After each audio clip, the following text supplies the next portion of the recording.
Salama daholo. Androany dia andao indray tsika hiresaka momba ny zavakanto sy ny hira malagasy amin'izao fotoana izao. Ny horesantsika amin'izany dia tsy iza fa i Manta sy Miongotra.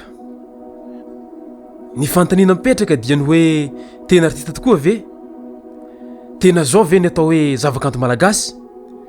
Tena manaraka ny soatavana malagasy arak'izay takian'ny ministeran'ny kolotsaina tokoa ve? Mialohan'izany dia azadiny ny Abonneo amin'ny chaîne antsika mba hahafahanao manaraka ny vidéo izay ho alefanay ato mitohitohy. Ndao amin'izay ara ho resahany. Raha ny resaka personnage no asiana teny dia isan'ny manana ny mampiavaka azy i Manta sy Miongotra.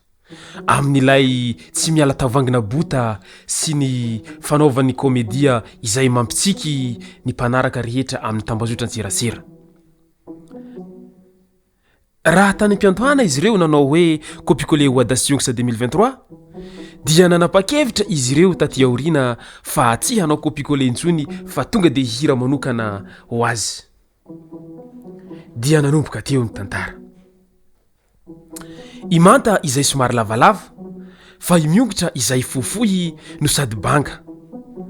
Raha ny eo amin'ny mpankafy dia maro ny mpankafy azo roa ireto amin'izao.